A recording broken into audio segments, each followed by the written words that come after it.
So remember that problem with the transmission? Yeah, it's a problem. Four-wheel stand, look at that. I'm a skateboarder. Anders would be proud.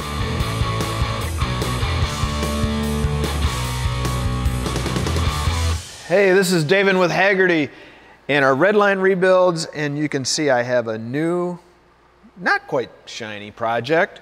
And yes, there'll be a ton of puns in this episode because it's a mini. I did not grow 12 feet tall, even though this, I'm sure, makes it look like that. What we have, though, is a 1965 Austin Mini Cooper S. So that means it has 75 horsepower opposed to something a lot less than that. So what I've been told by the previous owner is this thing smokes. And it does. It's got a really bad smoking habit. So what we're going to do is basically yank the motor out and redo that. Now, again, smoking can be, caused by bad valve seals, which could be rectified by not pulling the motor out. But in this case, I'm thinking it's a little deeper than that, and the rings are causing a lot of blow-by, especially based on the look of the tailpipe. It's got a lot of black lung disease. So we are going to take care of that by yanking the motor out and spreading it everywhere and refurbishing it, because that's what we like to do. So with that, I'm going to show you, it does run, but I'm going to show you how much it smokes.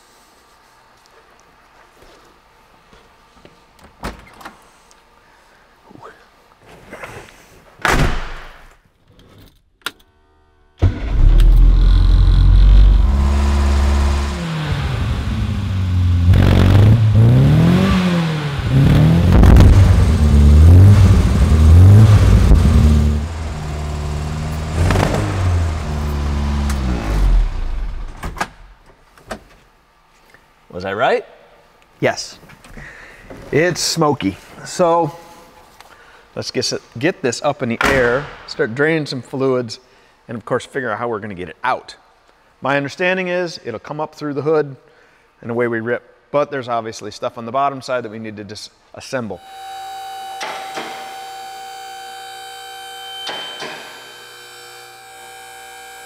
I think that gives us enough headroom.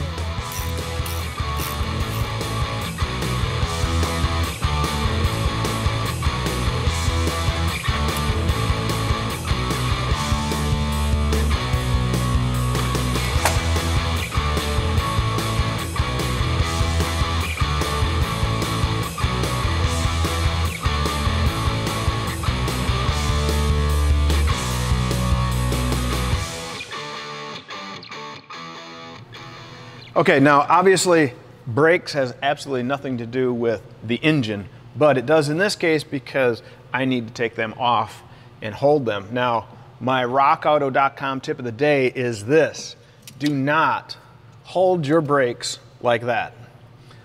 It puts undue stress on the rubber parts, and of course now you're going to be replacing the brake lines.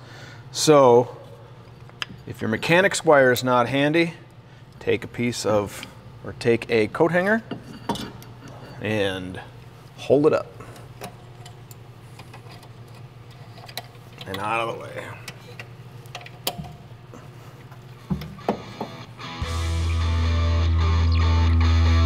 Voila.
I was kind of half expecting this to be more metric than English. And I mean English as in standard sizes, so fractional, or British standard. And it seems to be more, you know, standard 9/16, half inch, that type of stuff. So either everything's been fiddled with and it's wrong, or that's just the way they did it. The starter is new, or newer, but I've noticed that they've made do in some fashion here, because the boss is up here where the bolt should be through, but you can see it's been whittled out open to accept a different bolt pattern on both ends of it, which is narrower. So obviously it was working, and we'll try to figure out what was up with that. Maybe this is just an upgrade because, I don't know, it works better. I have a lift fabricated up. The idea is I'm gonna put a belt in between here, use the hinge and hoist to lift this up. Now I have a couple concerns as far as getting it out still, but we'll see what happens as we go. I guess the proof will be in the pudding of, did I disconnect everything? Because we'll either lift the engine out or we'll lift the car completely up. So it could be interesting.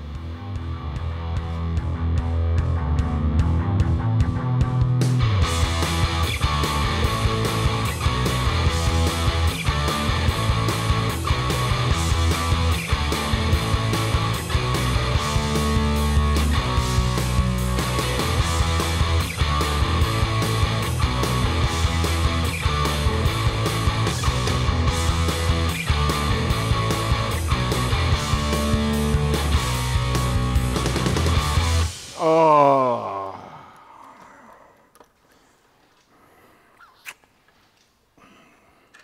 That plan didn't work. We'll just say that. And for everybody that's already done this and sitting there typing in, it won't go that way, guess what? You're probably right. But where there's a will and stubbornness, we'll figure it out. Just not sure how.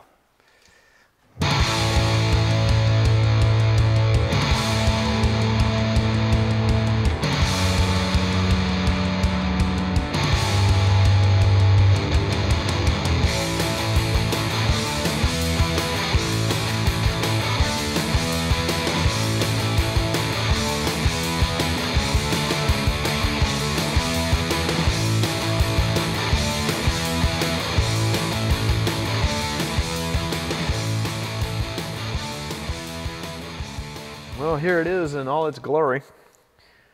I'm not sure that that was the best, most efficient manner of pulling that out. Basically what gave us fits were this end of the transmission, because it tucks up underneath the firewall of the car.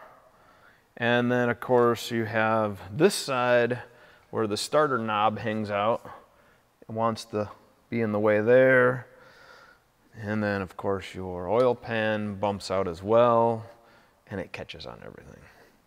And at the end of the day, you always forget something, and it's usually a ground strap or a battery cable. And I looked at least 3 times and never saw this hanging in there attached to the back end of the motor. So it, well, it fought us, needless to say. But the cool part is it's out. Had to take carburetors off, but it's out. Now we got to figure out how to get this on some sort of engine stand. Before that, since Ben is done with his dramatic artsy-fartsy side of things, I got to get some lights on, because I can't see that.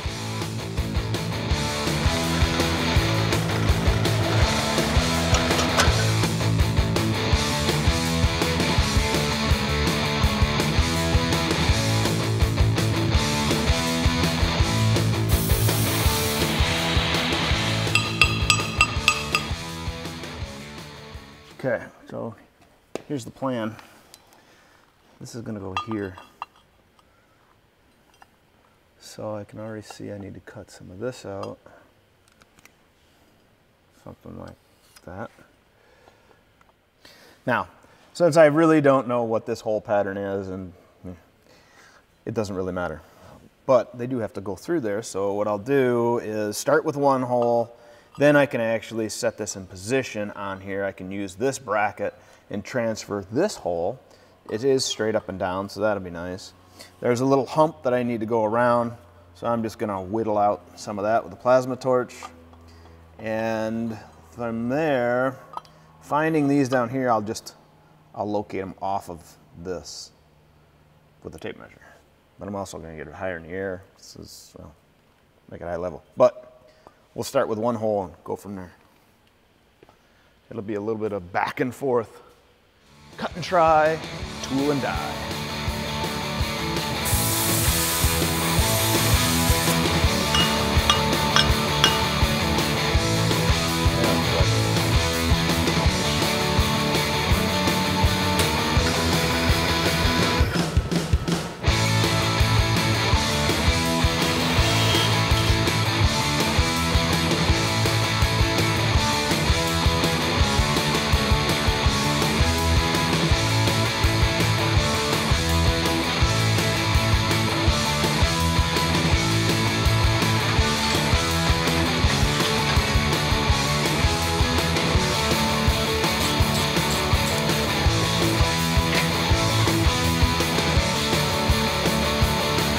Good sign.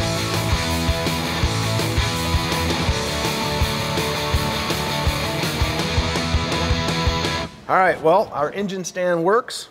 At least it's not on the floor yet. And from here, I need to go ahead and start tear down this motor, but I certainly need to clean off my table and get that prepped so I have someplace to put all these parts and keep them organized. Now, something I want to close out with so you can ponder this while I do until the next episode of tearing this completely down, is note that there is no transmission left in the car. So in other words, and it's also not sitting over here on the bench, so what I'm getting at is the motor and transmission are quote unquote one piece. So you can see here is your normal pan line, oil pan line. Crankshaft lays in right about here, but there's no real normal oil pan. It becomes the transmission. So it's going to be really interesting to see how the power coming out of the back of the crankshaft is translated down into the transmission that comes out of these. But until then, you know, I saw an ad in the paper. There's a bunch of stuff out there for sale. Go get a project, get in the shop, and go have fun. Till next time, see ya.